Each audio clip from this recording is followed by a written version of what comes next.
कधीच नाही चुकणार तुमचे फेवरेट टीव्ही शो झी5 सोबत, तेही एकदम फ्री। लग्न कसं जमलं तुमचं? माझं अरेंज मॅरेज आहे। कसं ते? एक रिलेटिव्ह आहे, दोन्हीकडे होते ते काय दोन्हीकडे काय करत होते? माझ्या मिस्टरांचे ते जास्त रिलेटिव्ह आहे। अच्छा अच्छा। आणि माझ्या गावाजवळ आहे, त्याच्यामुळे मला त्यांनी खूप छोटं असताना बघितलेलं, पण त्यांना वाटलं नर्सरी मला पण आठवत नाही नववी दहावीत तर कमीत कमी असशीलच। बरोबर, मग काय झालं? फक्त त्यांना माहिती होतं की आहे मुलगी, म्हणजे या घरात एक मुलगी आहे.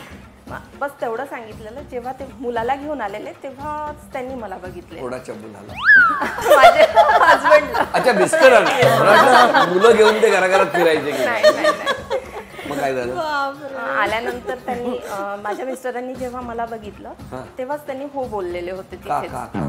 ते तर मला पण नाही माहिती, पण तेव्हाच ते हो बोलले। आवडली असणार ना तू? मस्त माहिती नाही हो, मला पण ते हे झालं की लगेच कसं काय यांनी हो बोललं। नाहीतर काय, ही खूप शांत आहे ना सर, म्हणून हिला पसंत केलं। त्यांना माहिती आहे लग्नानंतरही बोलणार नाही। मजा आहे। बरं एक मिनिट, दुसरीकडे जाऊया, थांबा।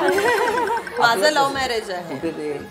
मी मुंबईला होती, MBA करत होती मी, आणि हे नागपूरला होते। आमची एक फ्रेंड आहे, तिने स्थळ सुचवलं की अरे लग्न तर करायचंच असेल ना तुला, एक माझा मित्र आहे त्याच्याशी बोलते का? म्हटलं ठीक आहे, बोलायला काय हरकत आहे। महिनाभर बोललो आम्ही, छान गप्पा केल्या। त्याच्यानंतर त्यांनी मला म्हटलं की मला भेटायचं आहे तुला। ते मला नेहमी विचारायचे तुझा चेहरा कसा आहे, मग तू कशी दिसते। बोलण्यातून तर आम्ही एकमेकांना कशी दिसते विचारायची, तर मी त्यांना सांगायची की नाही नाही, माझ्या चेहऱ्यावरनं खूप डाग आहेत ना, माझ्या चेहऱ्यावरनं स्क्रॅच आहे, तर चालेल का तुला? म्हणजे लाईक ते एक ब्लाइंड डेट असल्यासारखीच होतं। त्यांनी मग मला म्हटलं की मला भेटायचं आहे तुला आता। तर मी म्हटलं ठीक आहे, मुंबईला ये तू, मला भेटायचं आहे तर। तो बोलला की नाही, मला मुंबईला नाही यायचं, तू नागपूरला ये। मी गेली मग भेटायला।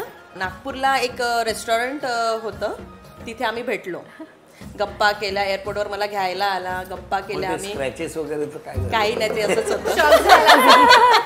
तो एकदम खुश झाला।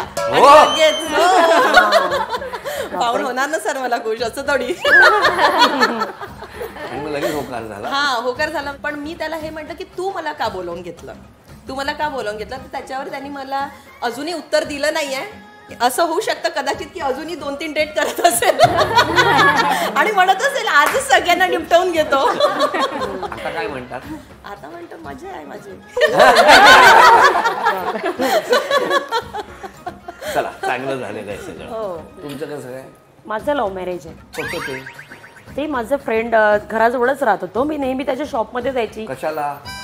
असंच कधी काम होतं, शॉप टेलिफोन होता, बूथ होता। मी तिथे फोनवर बोलायला वगैरे जायची, फ्रेंडला कॉल करायला। मग तो बसून असायचे?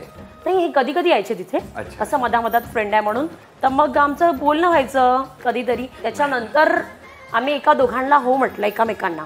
म्हणजे खूप याच्यानंतर घरचे कोणीच एकदम आमच्या दोघांचं अपोजिट मध्ये होते की नाही करायचं आपल्याला असं। पण मी 2 महिने बिलकुल, मला त्याच्यासोबतच लग्न करायचं आहे, मी करूच नाही शकणार कोणाचं। मला तेच पाहिजे नव्हतं ना, मला दुसऱ्यांदा मी विचारच नाही केलं होतं ना। पण मला त्यांच्या फिलिंग्स आवडत होत्या, आमच्या दोघांचे विचार जोडले होते। पैसे घ्यायचे नाहीत ते फोनचे?